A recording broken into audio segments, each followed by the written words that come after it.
gusto comunicarme con TV1, con su audiencia, gracias a mi querido amigo Juan Manuel Suaje Pinto, que nos conocemos hace muchos años, y me ha dado un desafío difícil, hablar de la patria, es decir, de los padres, de nuestro patrimonio espiritual y material también.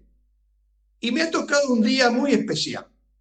Parece que no hay casualidades, sino causalidades para poder referirnos a temas de la patria.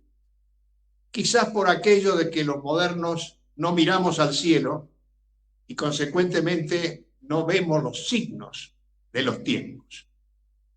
Yo sé que en estos últimos tiempos, cuando digo últimos tiempos, digo más allá casi de mi edad, que ya tengo 70, el país ha ido perdiendo el sentido de patriotismo.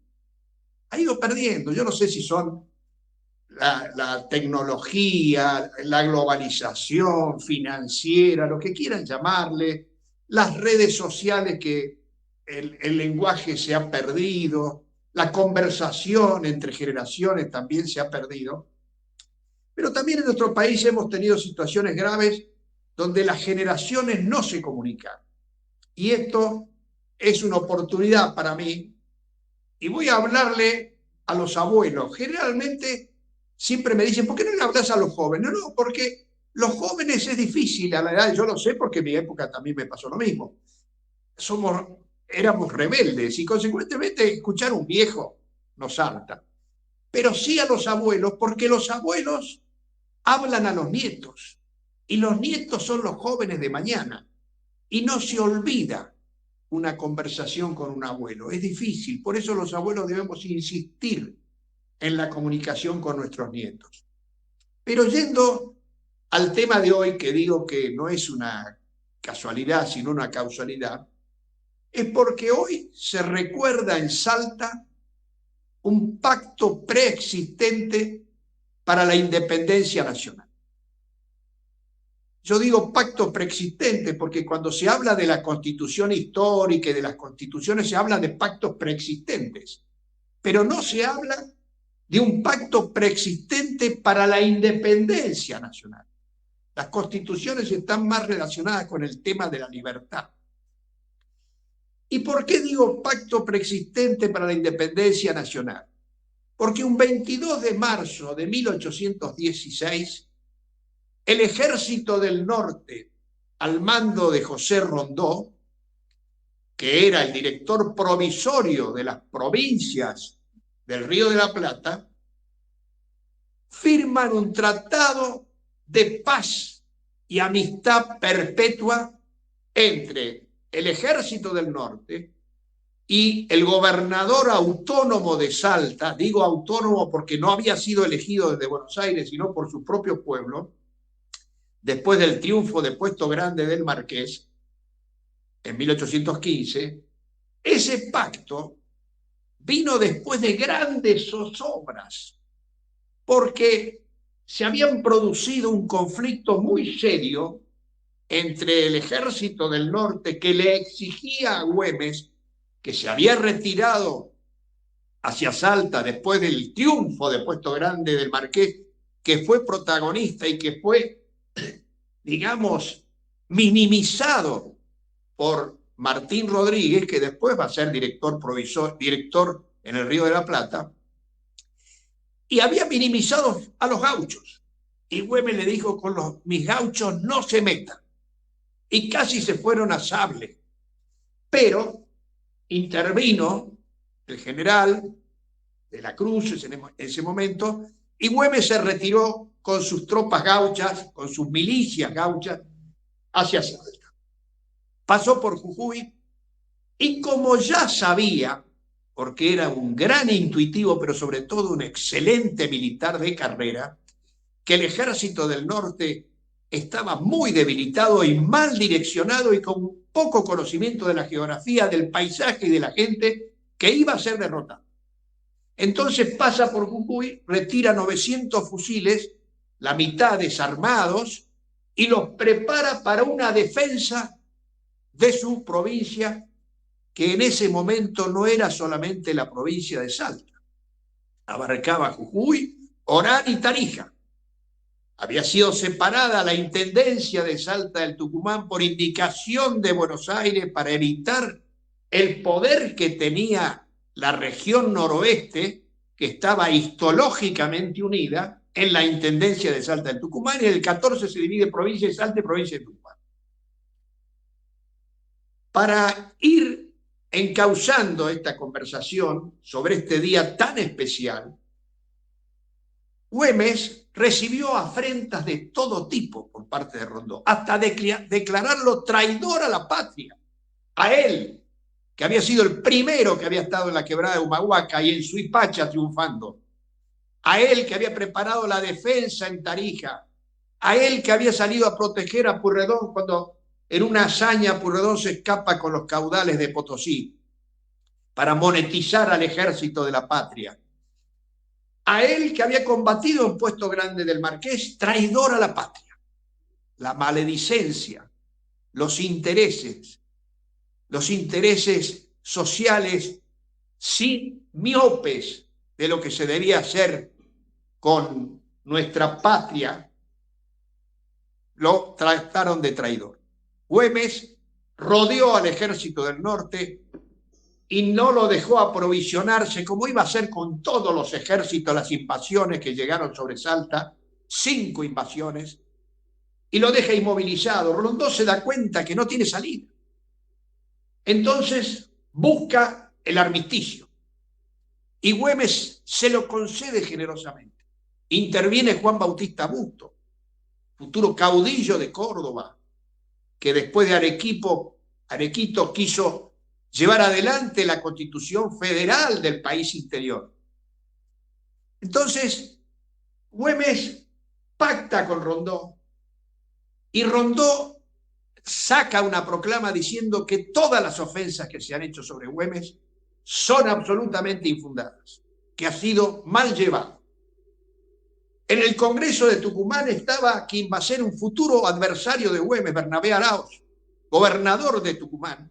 Recibe la noticia por Güemes de que se ha hecho este pacto y le dice: usted ha estado a la altura de las circunstancias. Todo ha sido alborozo en el Congreso de Tucumán. Estaban reunidos ya los constituyentes. San Martín de Mendoza dice en una carta a Godoy Cruz: más que 1000 victorias he festejado el pacto de los Cerrillos de Güemes con Rondó. Y hace sonar cañones y campanas en Mendoza por este pacto. Este pacto de unidad nacional es el que permite la apertura del Congreso de Tucumán. Fíjense qué día, el 24 de marzo. En ese 24 de marzo estaban por la unidad nacional. Y así empezó a funcionar el Congreso. Güemes protegiendo el norte de la patria, San Martín preparando su ejército de los Andes, Belgrano, que lo nombran jefe del ejército del norte. Comienza una amistad entre ellos muy fuerte. Pero lo más importante, ¿qué mensaje nos deja el Congreso de Tucumán? ¿Qué mensaje para los días de hoy? ¿Qué mensaje para la patria? Primero, que designaron un director supremo de las Provincias Unidas de Sudamérica, el brigadier general Juan Martín de Pueyrredón, el político que hizo posible lo imposible: sacarle plata al puerto, sacarle plata a los adinerados del puerto de Buenos Aires, convocar a los otros porteños que estaban por la Patria Grande y ayudarlo a San Martín a formar el ejército de los Andes económicamente, y ayudarlo a Güemes en lo que él podía, porque a Güemes lo designa Pueyrredón en un encuentro que se realiza en el Fuerte Cobos, después de haber sido designado y apoyado por los convencionales de Salta. Le pide a Güemes la protección de las provincias de abajo, es decir, Tucumán, Córdoba, Santa Fe, Buenos Aires, y la protección del ejército del norte, que se estaciona en Tucumán como retaguardia sin moverse. La última batalla que se libró en Tucumán fue la batalla de Tucumán, justamente con el general Manuel Belgrano, que impidió que los realistas siguieran hacia Buenos Aires, por desobediencia de Belgrano. Ahora, no solamente Güemes, San Martín y Belgrano y Pueyrredón estaban en este sentimiento de la patria grande, sino que Tomás Guido le presenta a Pueyrredón, íntimo amigo Guido de San Martín y por supuesto en encuentro entre los dos, un proyecto militar para defender y dar la lucha en América. Y por otra parte, por primera vez se declara que la bandera nacional, que Rivadavia le había impedido a Belgrano después de izarla en el Paraná y después de traerla a Jujuy y hacerla jurar Belgrano, Rivadavia impide, como le va a impedir a San Martín también, por sus intereses mineros, por el espurio interés, va impidiendo la formación de la patria. Como ven, siempre hay intereses que se contraponen a la patria y a los patriotas.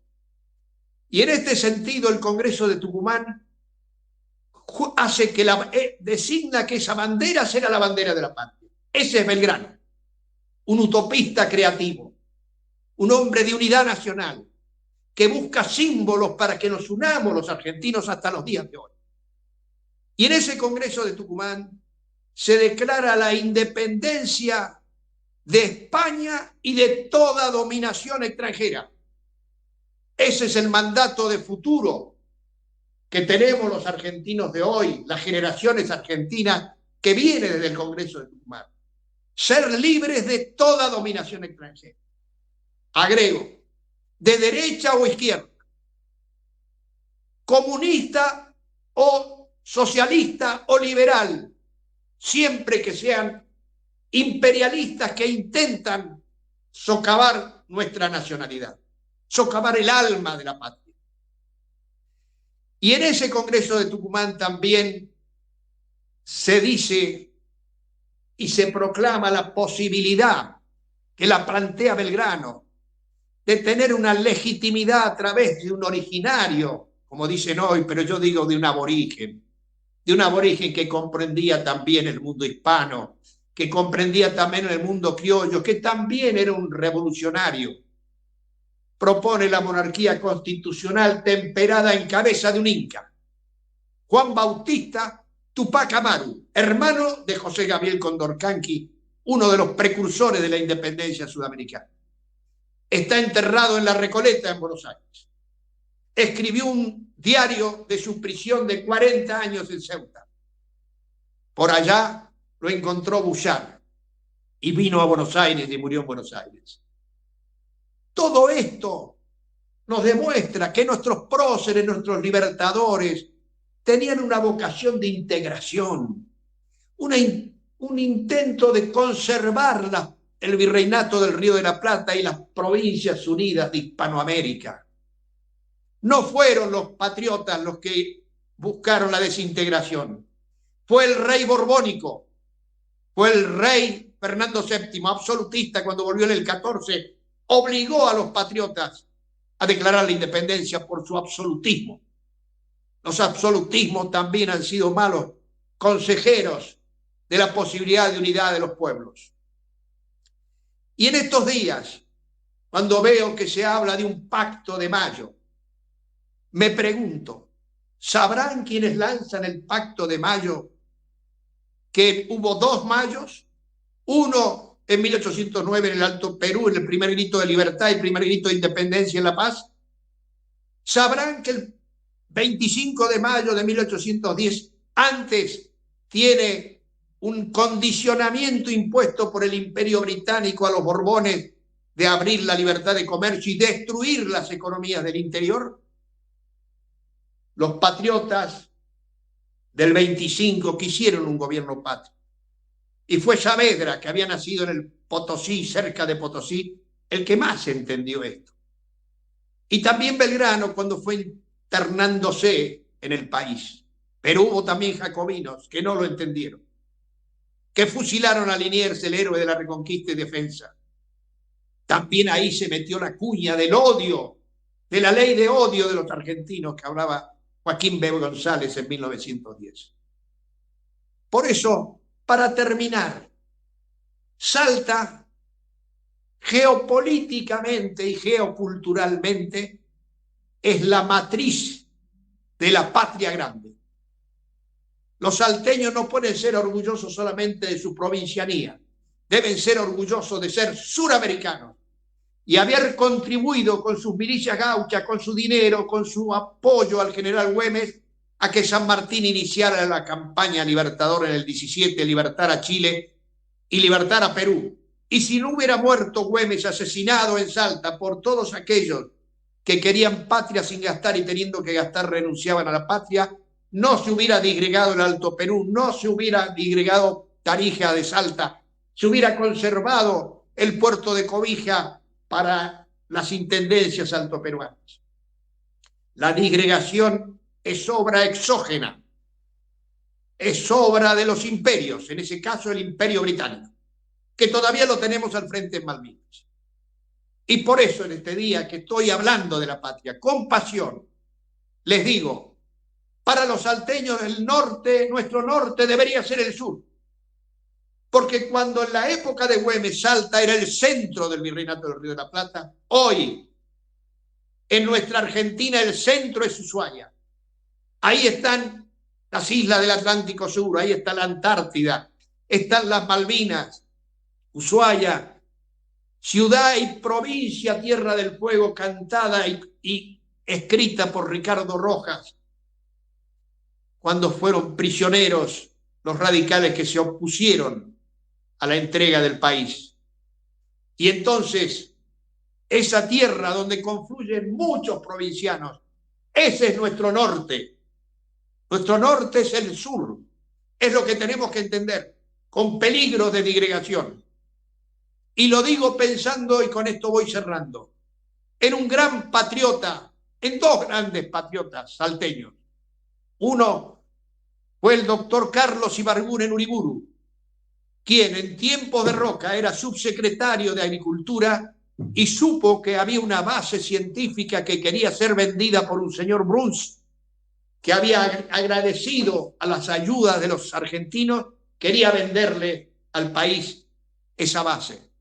Y de puño y letra de Carlos Ibarguren se compró la base por indicación del general Julio Argentino Roca, y ahí tuvimos la primera posesión de las Malvinas. Y el segundo es alguien que conocí y que respeté mucho, que llevaba un apellido justo, Leal.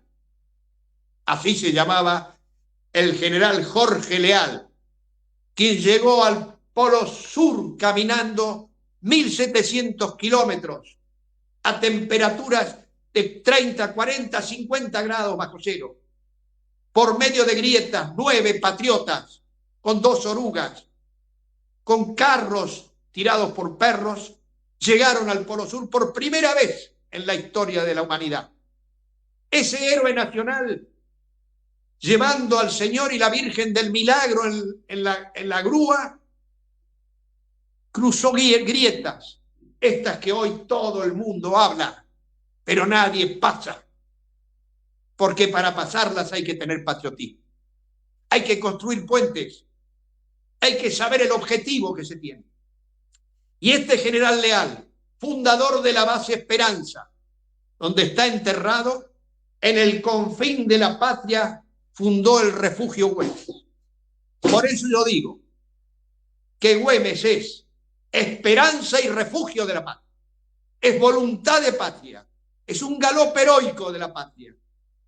Y consecuentemente, su pensamiento y acción debe ser estudiado por el nacionalismo, por los malvineros, por todo aquel que sienta profundamente el alma de aquellos que nos dieron todo, su vida y sus familias, para que nosotros estemos acá y podamos amar este país, pero ser críticos también, porque se ama también lo que se critica.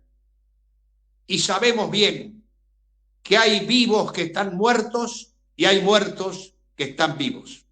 Muchas gracias por esta comunicación. Un saludo a toda la audiencia de Tele1 y un gran abrazo a Juan Manuel.